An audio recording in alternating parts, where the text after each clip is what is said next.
Hi guys, welcome to the channel. आज मैं बात करूंगा एक इम्पॉर्टेंट न्यूज़ के बारे में।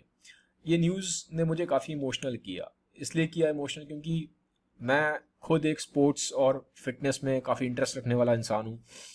तो जब भी किसी स्पोर्ट्स प्लेयर को कहीं पे भी कुछ ट्रबल होता है या कुछ इशू होता है उसके साथ, तो वो चीज़ थोड़ा सा दिल को हर्ट कर जाती है। इसी तरह से हम भी, हर आदमी जो जिस भी फील्ड से कनेक्टेड होता है, तो आपको वो चीज़ इमोशनली कनेक्ट करती है। जैसे अगर आप डॉक्टर हो और आप देखते हो किसी डॉक्टर के साथ कुछ खराब होगा, तो आपको वो चीज़ इमोशनली हर्ट करेगी। अगर आप इंजीनियर हो, आप देखते हो किसी इंजीनियर के साथ कुछ खराब होता है, तो उसी तरह आपको वो चीज़ हर्ट करती है। तो सेम थोड़ा सा मुझे लगता है, जब भी किसी स्पोर्ट्स पर्सन के साथ या किसी भी एक फिटनेस एंथुजियास्ट के साथ कुछ गलत होता है, तो वो चीज़ मुझे हिट करती है। तो ये न्यूज़ है 12 जून की, कल ही की न्यूज़ है। मैं 13 जून को रिकॉर्ड कर रहा हूँ वीडियो। तो ये डेनमार्क के फुटबॉल प्लेयर हैं, क्रिस्टियन एरिक्सन। तो ये फील्ड पे मैच के दौरान अराउंड 42वें मिनट में ये बेहोश हो गए। ठीक है, इनको कार्डियक अरेस्ट आया था। फिर इमीडिएटली, ये फॉर्चुनेटली बहुत अच्छी बात है कि मेडिकल असिस्टेंस बहुत अच्छा था। इमीडिएटली इनको सीपीआर मिला और इनको डिफिब्रिलेशन दिया गया, और ये 20 मिनट के आसपास मेडिकल टीम ने इनको असिस्टेंस प्रोवाइड किया। 20 मिनट के बाद ये वापस होश में आ गए, और बहुत अच्छी बात है कि अभी ये हॉस्पिटल में और स्टेबल हैं, तो which is very very good. अब सवाल ये उठता है कि लोगों के दिमाग में ये क्वेश्चन आता है कि इतना यंग प्लेयर, इनकी एज है अराउंड 29 साल, 29 ईयर्स के आसपास एज है, और इंटरनेशनल लेवल पे फुटबॉल खेलने का मतलब होता है कि आप बहुत बहुत ज़्यादा आदमी हाईली फिट होता है। तो इतना एक फिट इंसान, इतना यंग इंसान, 20s में आदमी बहुत यंग होता है, इतनी टॉप नॉच लेवल की फिटनेस, तो उसके साथ ये इस तरह का इंसिडेंट हुआ क्यों? ठीक है, तो थोड़ा सा हम ये चीज़ समझने की कोशिश करेंगे कि ये क्यों हुआ। ठीक है, क्या पास्ट में भी ऐसा हुआ है? तो इस वीडियो को एंड तक देखिएगा, काफ़ी आपको इससे इन्फॉर्मेशन और नॉलेज मिलेगी। अब ये ऐसा नहीं कि फर्स्ट टाइम हुआ है। 2012 में, 2012 में ये इंग्लैंड के प्लेयर हैं, इनका नाम है, अब तो खैर रिटायर हो गए, मोम्बा। तो ये भी अर्ली 20s में थे। मैच के दौरान ये भी इसी तरीके से ये भी बेहोश हुए, इनको भी सडन कार्डियक अरेस्ट आया था। ठीक है, तो उसके बाद फिर ये ज़्यादा खेल नहीं पाए। 24 की एज से पहले इनको रिटायरमेंट लेनी पड़ी। तो ऐसा नहीं है कि जो कल क्रिस्टियन एरिक्सन के साथ हुआ वो नया है, पहले भी इस तरह की चीज़ें एथलीट्स के साथ देखी गई हैं। और खाली फुटबॉल एथलीट्स नहीं, बास्केटबॉल प्लेयर हो, चाहे किसी भी आप स्पोर्ट्स में देखोगे, तो आपको इस तरह के इवेंट्स मिल जाएंगे। अब क्या ये इवेंट्स बहुत रेयर हैं या बहुत फ्रीक्वेंट है? मैं एक चीज़ बता दूं, ये बहुत अच्छी बात है कि ये दोनों ही प्लेयर जो मैंने आपको स्क्रीन पे दिखाया, फॉर्चुनेटली एनफ कि ये दोनों आउट ऑफ डेंजर रहे और ये जिंदा बच गए। ठीक है, जैसे कि अभी ये न्यूज़ है लेटेस्ट, जो मैंने अभी ये अराउंड 3 बजे के आसपास मैंने देखा है कि जो क्रिस्टियन एरिक्सन है, ही स्टेबल। ठीक है, ही स्टेबल, मतलब आउट ऑफ डेंजर है, तो कोई इतना प्रॉब्लम वाली बात नहीं है। बट पास्ट में ऐसा हुआ है कि जब सडन कार्डियक अरेस्ट आया या इस तरह का कोई इशू हुआ है, तो सडन कार्डियक डेथ हुई है एथलीट्स की। ठीक है, हिस्ट्री में। तो अब जब सडन कार्डियक डेथ, मतलब एकदम से डेथ हो जाना हार्ट की किसी प्रॉब्लम की वजह से, ये कितनी कॉमन है? थोड़ा सा उसको देखते हैं, नंबर्स देखते हैं। ये कॉमन नहीं है, ये बहुत ही रेयर है, very very rare. Sudden cardiac death, ठीक है, एकदम से हार्ट की प्रॉब्लम की वजह से डेथ होना एथलीट्स में बहुत बहुत रेयर है। पहले तो आपको इस चीज़ को समझना ज़रूरी है। ठीक है, अब कितना रेयर है, नंबर देख लेते हैं। 40,000 या अराउंड 80,000 के आसपास एथलीट में से एक एथलीट का हर साल सडन कार्डिक डेथ होती है। तो ये काफ़ी रेयर नंबर है, तो वेरी वेरी रेयर नंबर। ठीक है, तो इस चीज़ को आपको समझना ज़रूरी है। बट एथलीट्स में ऐसी प्रॉब्लम होती क्यों है? फिर ये दिमाग में क्वेश्चन उठ के आता है। देखो, सडन कार्डिक डेथ जो एथलीट्स में होती है, उसके रीजंस देखते हैं हम। रीजंस क्या हो सकते हैं? हाइपरट्रॉफिक कार्डियोमायोपैथी, ठीक है, ये सबसे बड़ा रीजन देखा गया है। सबसे बड़ा रीजन हाइपरट्रॉफिक कार्डियोमायोपैथी देखा गया है एथलीट्स में सडन कार्डिक डेथ का। अब ये क्या होता है? ठीक है, इस पर भी मैं आगे डिटेल में समझाऊंगा आपको क्या होता है ये। फिर और भी रीजंस हैं यहाँ पे, जैसे दिया हुआ गया myocarditis, dilated CM, LAD, cat, ये सब। अब ठीक है, अब ये सब आपको नंबर आपको ऐसे लगेंगे जार्गन से, टेक्निकल वर्ड्स हैं। ठीक है, तो अब सारी बीमारी तो मैं यहाँ पे ये जो कॉजेज हैं इसके बारे में डिटेल में बात नहीं कर पाऊंगा वीडियो में, बट मैं कुछ जो मेन है उनको थोड़ा सा कवर अप करने की कोशिश करूंगा, ताकि एक आपको आइडिया लगे कि किस वजह से एथलीट्स में, जो कि बहुत बहुत रेयर है, वेरी वेरी रेयर है, लेकिन फिर भी अगर उनके अंदर जो कार्डियक डेथ हो रही है तो उसका रीजन क्या है, ठीक है। सबसे पहले एक चीज मैं क्लियर कर दूं आगे बढ़ने से पहले, इनको जो ग्राउंड पे हुआ है वो हुआ है कार्डियक अरेस्ट। क्रिस्टियन एरिक्सन जिनकी मैंने बात की, इनको कार्डियक अरेस्ट हुआ, ठीक है, इनको कार्डियक अरेस्ट हुआ, इनको हार्ट अटैक नहीं हुआ। तो पहले तो जो व्यूअर्स हैं उनको पता होना चाहिए कि दोनों में डिफरेंस क्या है। कार्डियक अरेस्ट में क्या होता है कि आपके जो हार्ट है उसमें करंट चलता है, इलेक्ट्रिक सिग्नल चलता है, जब उस इलेक्ट्रिक सिग्नल में कुछ प्रॉब्लम आ जाती है उसकी वजह से होता है कार्डियक अरेस्ट। तो अब क्या होगा, जब इलेक्ट्रिक सिग्नल में प्रॉब्लम आती है तो हार्ट जो है इमीडिएटली एकदम से पंप करना बंद कर देता है, हार्ट एकदम से काम करना बंद कर देता है, इसलिए कार्डियक अरेस्ट को हम सडन कार्डियक अरेस्ट भी बोलते हैं, ठीक है। तो ये प्रॉब्लम है इलेक्ट्रिक सिग्नल की। हार्ट अटैक में क्या होता है, हार्ट अटैक होती है ब्लॉकेज की प्रॉब्लम, जो आपके खून की नलियां हैं, ठीक है, आपके हार्ट में जो खून की आर्टरीज है, कोरोनरी आर्टरी, उसमें जब ब्लॉकेज आ जाती है तो जब खून फ्लो नहीं कर पाता किसी रुकावट की वजह से, ठीक है, जैसे ये है, तो यहाँ मान लो ब्लॉकेज आ जाए तो खून आगे फ्लो नहीं कर पाएगा। मैं डायग्राम बना के दिखा देता हूँ आपको आइडिया लगेगा हार्ट अटैक में क्या होता है, ठीक है। जैसे ये है, अब ये खून फ्लो कर रहा है, ठीक है, अब इस खून को फ्लो करते टाइम मान लो यहाँ ब्लॉकेज आ जाए किसी तरीके की, तो इस ब्लॉकेज की वजह से क्या होगा, खून आगे फ्लो नहीं कर पाएगा, तो इसकी वजह से होता है हार्ट अटैक।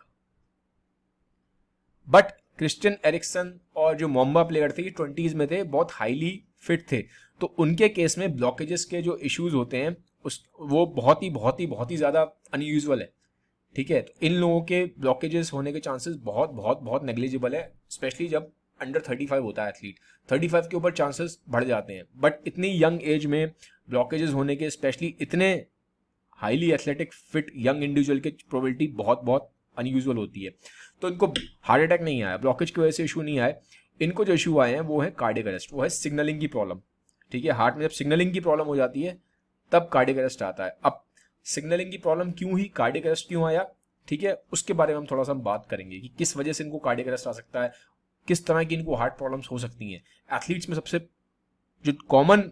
सबसे कॉमन कॉज देखा गया है हार्ट इश्यूज में, वो है हाइपरट्रॉफिक कार्डियोमायोपैथी, ठीक है। अब इसके बारे में बात करूंगा कि हाइपरट्रॉफिक कार्डियोमायोपैथी क्या है। देखिए, मैं इसका थोड़ा सा कलर चेंज कर लेता हूं। हाँ, हाइपरट्रॉफिक कार्डियोमायोपैथी, इसको मैं सिंपल टर्म से समझाता हूं। हाइपरट्रॉफिक का मतलब होता है किसी भी चीज का साइज बढ़ जाना, जब साइज बढ़ता है तो हम इसको बोलते हैं हाइपरट्रॉफिक, ठीक है।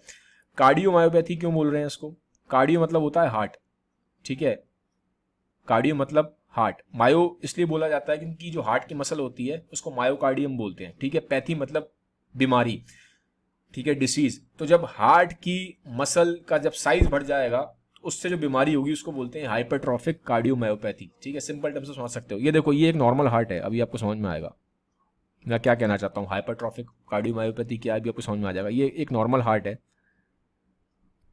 और ये हार्ट है HCM वाले बंदे का, इसकी शॉर्ट फॉर्म HCM है, ठीक है। तो आप ये देख सकते हो, ये जो हार्ट की जो मसल है आपकी पूरी, ये जो वॉल्स हैं, ठीक है, इनका साइज बढ़ गया है। तो जब इनका साइज बढ़ जाएगा तो क्या होगा, ये बहुत हार्ट बहुत का साइज बढ़ जाएगा। तो जब इनका साइज बढ़ जाता है तो क्या होता है, ये जो देखो, पहले आपका हार्ट में ब्लड आ रहा था यहाँ पे, इतने बड़े, एक टंकी सी समझ लो, ये टंकी है, टैंक है, इतने बड़े टैंक में ब्लड भर रहा था। लेकिन अब क्या हुआ, ये जो साइड की जो वॉल है ये हो गई बड़ी, ये देखो साइड की वॉल बड़ी हो गई, तो ये जो टंकी है, ये टंकी का साइज छोटा हो गया, तो ब्लड कम आएगा हार्ट में और कम ही बाहर निकलेगा, इसकी वजह से प्रॉब्लम हो जाती है, ठीक है। तो आप ये देख सकते हो, HCM हैज बीन साइटेड, ये मैंने अमेरिकन हार्ट एसोसिएशन से लिया है, ठीक है, ये स्टेटमेंट, ये मेरा अपना कोई स्टेटमेंट नहीं, अपने फिगर्स नहीं दे रहा मैं आपको। HCM has been cited as the most common reason for sudden cardiac death in young people and athletes under the age of 35, ठीक है। इसमें होता क्या है, जैसे मैंने आपको बताया, वॉल स्टिफ हो जाती है, जो हार्ट मसल है इसकी जो वॉल है ये स्टिफ हो जाएंगी और थिक हो जाएंगी, बड़ी बड़ी हो जाएंगी, ठीक है। तो जिसकी वजह से क्या होगा, अंदर जगह कम बचेगी ब्लड के आने की, तो जब हार्ट में ब्लड आएगा कम तो बाहर भी कम निकलेगा, ठीक है। तो ये प्रॉब्लम हो जाती है, समझ गए। अब ये प्रॉब्लम हो क्यों रही है, ठीक है, थोड़ा सा अभी देखो, ये और थोड़ा सा देख लो आप, ये नॉर्मल हार्ट है और ये है एक HCM वाले बंदे का हार्ट, देख रहे हो आप। ये नॉर्मल हार्ट में देखो, ये काफ़ी जगह है ब्लड के आने की, ये पूरा यहाँ पे ब्लड आता है, ठीक है, ऊपर से आता है ये एट्रियम से, ये नीचे वेंट्रिकल्स है, तो यहाँ ब्लड आता है पूरे इतने हिस्से में। और वॉल देखो, जो वॉल है वो वॉल नॉर्मल है, इतनी थिक नहीं है। अब इस केस में देखो, ये वॉल इतनी थिक हो गई, देख रहे हो कितनी थिक हो गई है, ये HCM वाला केस है। तो अब ये जो जगह है, जो ये एक टंकी सी थी जहाँ पे ब्लड भरता है, टंकी भी छोटी हो गई क्योंकि साइड की जो वॉल है वो बढ़ती जा रही है। तो ये है HCM का केस। अब ये एक इनहेरिटेड डिसीज है, ये एक जेनेटिक कॉजेस की वजह से होती है, ठीक है। तो इसमें आदमी का खुद का कोई दोष नहीं है, ये एक इनहेरिटेड है यार, उसके जीन्स में आ रही है वो चीज़। तो उस चीज़ को समझने की कोशिश करो। और ये एक नंबर 1 कॉज रहता है एथलीट्स में जो कि 35 से कम है, उनमें सडन कार्डिक डेथ का, ठीक है। तो ये आपको समझना पड़ेगा। दूसरी प्रॉब्लम क्या है, ये है मायोकार्डाइटिस। मायो का मतलब फिर मैं बता दूं, मायो जो है वो हार्ट से जुड़ा हुआ है, क्योंकि हार्ट की मसल को मायोकार्डियम बोलते हैं। तो मायोकार मतलब ये हार्ट से आ रहा है। आइटिस का मतलब होता है कहीं पे भी आइटिस लगता है तो उसको हम बोलते हैं इन्फ्लामेशन, ठीक है। तो अब ये देखो, हार्ट की जो मसल है इसमें इन्फ्लामेशन आ गया है, एक तरह की समझ लो, स्वेलिंग सी दिख रही है आपको, इस तरह की इन्फ्लामेशन आ गई है। जनरली क्या होता है इन्फ्लामेशन, जैसे आपका हाथ कट जाए, कहीं कुछ आपको कट लग जाए तो खून निकलता है, तो वहां भी इन्फ्लामेशन आती है, बट वो एक अच्छी इन्फ्लामेशन है। बट ये वाली जो इन्फ्लामेशन आ रही है हार्ट पे, बहुत डेंजरस है, बहुत डेंजरस है, ठीक है। अब ये किस वजह से होती है मायोकार्डाइटिस की अगर हम बात करें, ये किसी वायरस के अटैक की वजह से हो सकती है, ठीक है। कोई वायरस अगर आप पे अटैक करता है, कोई बैक्टीरिया आप पे अटैक करता है, कोई प्रोटोजो आप पे अटैक करता है, तो ये इन्फेक्शन, किसी इन्फेक्शन की वजह से होने की इसकी प्रोबेबिलिटी बहुत हाई होती है। स्पेशली वायरल इन्फेक्शन, किसी वायरस की वजह से अगर इन्फेक्शन होता है तो मायोकार्डाइटिस होने के चांसेस बहुत हाई हो जाते हैं। नॉन इन्फेक्शियस कॉजेज भी होते हैं मायोकार्डाइटिस के, बट अभी मैं उसमें नहीं जा रहा, सिर्फ आपको समझाने की कोशिश कर रहा हूँ कि ये जो चीज़ें हैं ये प्रॉब्लम कॉज करती हैं, ठीक है। तो इसकी मायोकार्डाइटिस की वजह से भी क्या होता है, सडन कार्डिक डेथ हो सकती है, समझ गए आप। अब चलो मैं आगे बताऊंगा आपको कि कैसे जो उनके जो एरिक्सन के डॉक्टर थे, डॉक्टर एरिक्सन के डॉक्टर का नाम था प्रोफेसर संजय शर्मा, ठीक है। तो उनका मैं स्टेटमेंट देख रहा था, वो कह रहे थे कि एरिक्सन को 2019 तक उन्होंने सारे टेस्ट किए, जितने भी मेडिकल टेस्ट होते हैं, इको, ईसीजी, स्ट्रेस टेस्ट, सब कुछ कर लिया, और एरिक्सन का 2019 तक सारे टेस्ट नॉर्मल थे। तो अब ऐसा माना जा रहा है कि शायद इनको जब कोविड हुआ था, तो कोविड की वजह से क्रिस्टियन एरिक्सन को शायद कोविड वायरस ने इनके हार्ट की मसल में इन्फ्लामेशन किया, जिसकी वजह से शायद इनको मायोकार्डाइटिस हुआ है, जिसकी वजह से इनको कार्डियक अरेस्ट आया है। तो ऐसा अनुमान लगाया जा रहा है, बट अभी हम श्योर शॉट नहीं है, क्योंकि अभी भी ये हॉस्पिटल में, वहाँ पे इन्वेस्टिगेशन होगी, जांच होगी, तो आगे जब न्यूज़ आएंगी बाहर, आगे ज़्यादा और इन्फॉर्मेशन मिलेगी, डेटा मिलेगा, तब हम ज़्यादा क्लियर कट हो पाएंगे। अभी सिर्फ क्या, ये एक ऐसा अनुमान लगाया जा रहा है, ठीक है, इट्स जस्ट अ स्पेकुलेशन। और क्या कॉज हो सकते हैं एथलीट्स में इसके सडन इश्यूज़ के, हार्ट इश्यूज़ के? एक होता है एरिथमिया। एरिथमिया क्या होता है, जो हार्ट की रिदम होती है, मैंने क्या बताया था, कार्डियक अरेस्ट कब आता है, जब आपका जो हार्ट में करंट चल रहा है, करंट में कुछ प्रॉब्लम आ जाए, ठीक है। तो आप हार्ट में जब करंट फ्लो करता है ना, एक रिदम में फ्लो करता है, हार्ट एक रिदम में बीट करता है, तो अगर रिदम बिगड़ जाए, ठीक है, तो उसको बोलते हैं एरिथमिया। तो अब कुछ प्रॉब्लम्स ऐसी होती हैं जिसकी वजह से रिदम बिगड़ सकती है, ठीक है। तो अब वो प्रॉब्लम्स कैसी हैं, वो प्रॉब्लम जो एथलीट्स में जो प्रॉब्लम्स होती हैं, जैसे कि मैं बता रहा हूँ अभी आपको, ये ब्रूगेडा सिंड्रोम, ठीक है, और एक है लॉन्ग क्विटी सिंड्रोम। अब इन दोनों में ही क्या होता है कि जो हार्ट की जो रिदम है, जो करंट चल रहा है, उसमें कुछ प्रॉब्लम आ सकती है, और ये दोनों ही प्रॉब्लम जेनेटिक है, इनहेरिटेड है, ठीक है, एथलीट की गलती नहीं है उसमें यार। अब थोड़ा सा मैं बात करूंगा आपसे कुछ मेडिकल स्क्रीनिंग के बारे में, क्योंकि जब एथलीट्स इंटरनेशनल लेवल पे खेलते हैं तो उनके कुछ मेडिकल टेस्ट होते हैं। तो कौन से मेडिकल टेस्ट होते हैं, इनके कुछ कॉमन टेस्ट के बारे में बात करूंगा। सारे टेस्ट यहाँ पे बात कर पाना पॉसिबल नहीं है, कुछ बेसिक टेस्ट में बात करूंगा। देखो, सबसे जैसे कॉमन टेस्ट होता है वो है ईसीजी, ठीक है। ये आप सबने भी देखा होगा, इस तरह से यहाँ पे ऐसे ये तार लगा दी गई हैं, ठीक है। तो यहाँ पे आपका एक इलेक्ट्रिकल सिग्नल जनरेट हो जाते हैं, ठीक है, तो उसको हम बोलते हैं ईसीजी। फिर ये होता है इको, ठीक है, इको कार्डियोग्राम, इसमें डॉक्टर होता है। तो ये आपको ऐसे यहाँ पे देखो, ये ऐसे करके यहाँ पे चेस्ट पे ये पूरा अल्ट्रासाउंड करेंगे, तो ये आपका एक तरह का हार्ट का अल्ट्रासाउंड है, ठीक है। तो उसको हम बोलते हैं इको। ये हार्ट के स्ट्रक्चर देखने के लिए, वॉल्स देखने के लिए, और ठीक से हार्ट पंप कर रहा है नहीं कर रहा है, इसके लिए किया जाता है, ठीक है। फिर ये होता है स्ट्रेस टेस्ट, ठीक है, इसको कॉमन लैंग्वेज में टीएमटी भी बोल देते हैं, ठीक है, स्ट्रेस टेस्ट भी बोल देते हैं, ठीक है, मैक्सिमल एक्सरसाइज टेस्ट भी बोल देते हैं, जो भी मर्जी बोल लो। तो इस तरीके से होता है। इसमें बंदा क्या होगा, ट्रेडमिल पे चलेगा, यहाँ पे एक ट्रेंड ठीक है, मेडिकल प्रोफेशनल होगा, वो चेक करता रहेगा, ठीक है, कि जब आप चल रहे हो मतलब तो आपके ऊपर जब स्ट्रेस आ रहा है, क्योंकि एक्सरसाइज एक फिजिकल स्ट्रेस है, तो जब आपके ऊपर एक फिजिकल स्ट्रेस आ रहा है तो उस टाइम पे आपका हार्ट किस तरीके से परफॉर्म कर रहा है, आपका ब्लड प्रेशर कैसा है, आपका ब्रीथिंग कैसी है, आपकी इलेक्ट्रिकल सिग्नलिंग कैसी है, ठीक है, ठीक से आपका हार्ट उस टाइम पे काम कर रहा है कि नहीं कर रहा है। जब आपके ऊपर एक फिजिकल स्ट्रेस दिया जा रहा है तो ये हम चेक करते हैं स्ट्रेस से, ठीक है। तो आप ये देख सकते हो क्या क्या निकल के आता है स्ट्रेस में, हार्ट रेट देखते हैं, ब्रीथिंग देखते हैं, ब्लड प्रेशर देखते हैं और आपका ईसीजी देखा जाता है, ठीक है। तो इस तरीके से आप चल रहे हो, चलते टाइम आपके ऐसे ये यहाँ पे देख रहे हो आप, यहाँ बीपी इससे नापा जाएगा, यहाँ पे बहुत सारी लीड्स लगी होती है, चेस्ट पे इस तरह से लीड लगा दी जाती है, ठीक है। तो इसको स्ट्रेस बोलते हैं। तो ये जनरली कॉमन टेस्ट है, ये सारे एथलीट्स जो इंटरनेशनल लेवल पे खेलेंगे उनकी इस तरह से मेडिकल स्क्रीनिंग, ये टेस्ट तो बेसिक टेस्ट तो किए ही जाते हैं कुछ। अब बात करूं मैं कुछ और टेस्ट के बारे में भी, अगर आप थोड़ा सा और जानना चाहते हो कि एथलीट्स के कौन कौन से मेडिकल टेस्ट होते हैं, तो ये सारा पूरा मैंने यहाँ पे लिस्ट दे रखी है, ठीक है। तो आप ये देख सकते हो, ये मैंने आपको बता दिया, ईको होता है, ईसीजी होता है, ठीक है, एमआरआई भी होता है, ठीक है, एक्सरसाइज स्ट्रेस टेस्ट जो भी मैं बता के आया हूँ आपको, ठीक है। एम्बुलेटरी रिदमिक मॉनिटरिंग, इसमें क्या होता है कि 24 घंटे तक वो चेक करते हैं, आपके लगा देंगे पूरे तार वार से डॉक्टर्स, और चेक करेंगे 24 घंटे में सिग्नल ठीक चल रहे हैं नहीं चल रहे, हार्ट ठीक से काम कर रहा है कि नहीं कर रहा। और इसके साथ साथ होती है फिर जेनेटिक टेस्टिंग, ठीक है, ये काफ़ी इंपॉर्टेंट टेस्ट है।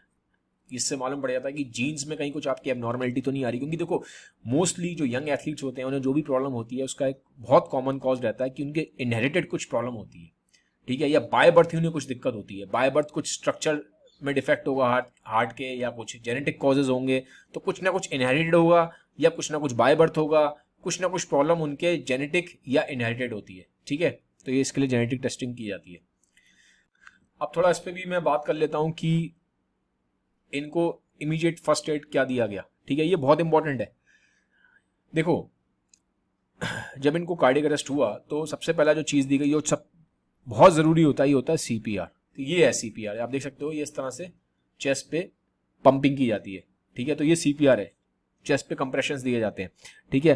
फिर ये होता है एईडी, ठीक है। सिंपल टर्म से बोलूँ तो ये एक तरीके से क्या करता है, जैसे मैंने बोला ना, कार्डियक अरेस्ट कब आता है, जब आपका हार्ट है उसमें सिग्नल प्रॉपर नहीं आता, तो हार्ट बंद हो जाता है। तो ये क्या होता है, ये एक तरह का ये डिवाइस होता है, ठीक है, ये आपके हार्ट को शॉक देता है। तो शॉक देने से जो हार्ट रुका हुआ है वो वापस चालू हो जाता है, ठीक है, डिफिब्रिलेटर बोलते हैं इसको। तो ये इमीडिएट है, ठीक है, ये फर्स्ट एड डिवाइसेस हैं, ये तो बहुत ज़रूरी है वहाँ पे होना आपके लिए। फिर फाइनली ये वीडियो यहाँ पे एंड होता है। मैं जाते जाते एक चीज़ बोलना चाहूँगा यार, कि चीज़ें होती हैं, ठीक है, दुनिया बड़ी है, कहीं ना कहीं कुछ ना कुछ रेयर इवेंट हो जाता है डिस्पाइट द फैक्ट, क्योंकि ये एक बहुत सरप्राइजिंग चीज़ है। जैसे इनकी कार्डियोलॉजिस्ट ने बोला, संजय शर्मा ने, कि इनकी सारे 2019 तक मेडिकल स्क्रीनिंग इनकी नॉर्मल थी, इन्हें कोई अंडरलाइंग हार्ट प्रॉब्लम नहीं थी, बाय बर्थ कुछ इन्हें प्रॉब्लम नहीं थी, कोई जेनेटिक डिफेक्ट नहीं था, ठीक है। उसके बाद भी इन्हें एक अनफॉर्चुनेट इवेंट को फेस करना पड़ा, ठीक है, फुटबॉलर को। तो अब क्वेश्चन ये उठता है कि क्या जो हम टेस्टिंग करते हैं या हमारी मेडिकल साइंस है, अभी भी जो बहुत सटल लेवल पे कुछ प्रॉब्लम्स होती हैं उनको पकड़ पाने में अभी भी नाकाम है, या फिर ये कह सकते हैं कि जो कोविड की वजह से शायद एक फिर यहाँ पे उठ के आया है, एक प्रोबेबिलिटी है, अभी कुछ पक्का नहीं, क्योंकि अभी इन्वेस्टिगेशन चल रही है, कि माइट भी शायद जो कोविड वायरस था उसकी वजह से इनके कुछ हार्ट में कुछ प्रॉब्लम हुई हो, जिसकी वजह से कार्डियक अरेस्ट आया। तो अभी नहीं जानते हम, क्या हमारी साइंस इतनी अभी पावरफुल नहीं है कि वो सटल साइंस को पकड़ पाती है, या फिर वायरस की वजह से इन्हें कुछ हुआ, या फिर कुछ और ही हुआ, ठीक है। तो अभी कहना मुश्किल है, अभी इन्वेस्टिगेशन हो रही है, बाद में न्यूज़ में विद टाइम सामने आ जाएगा कि एग्जैक्टली क्या कॉज था। बट मैं एक चीज़ कहना चाहता हूँ कि लाइफ अनसर्टेन है, ठीक है, और लाइफ में रेयर इवेंट्स होते हैं, बट इसका मतलब ये नहीं है कि हम एक्सरसाइज ना करें और हम ये सोचने लग जाएं कि यार जब इतने बड़े एथलीट्स को हो सकता है तो हमें तो फिर एक डीमोटिवेशन, एक डिसहार्टनिंग हमारी चीज़ में आता है। तो मैं इतना कहना चाहूँगा सिर्फ आपको कि आप एक्सरसाइज करिए, ठीक है, घबराइए मत। रेयर इवेंट्स दुनिया में होते हैं और रेयर इवेंट्स किसी के साथ भी हो सकते हैं, बट आप जो बेस्ट कर सकते हो सिर्फ ये कर सकते हो कि एक हेल्दी लाइफस्टाइल को फॉलो करो, और फिलहाल तो यार जो प्लेयर है और जो उसकी फैमिली है उसके लिए प्रे करो, ठीक है। और इससे ज़्यादा हमारे हाथ में कुछ है नहीं, बाकी तो फिर यार ऊपर वाले पे छोड़ दो, जो होना है वो तो फिर लाइफ में होना ही है, ठीक है। तो गाइस ये था वीडियो, अगर वीडियो अच्छा लगा है, इन्फॉर्मेशन अगर आप किसी भी तरीके की मिली है, तो please do share this video with everyone. Have a nice day, bye bye, take care.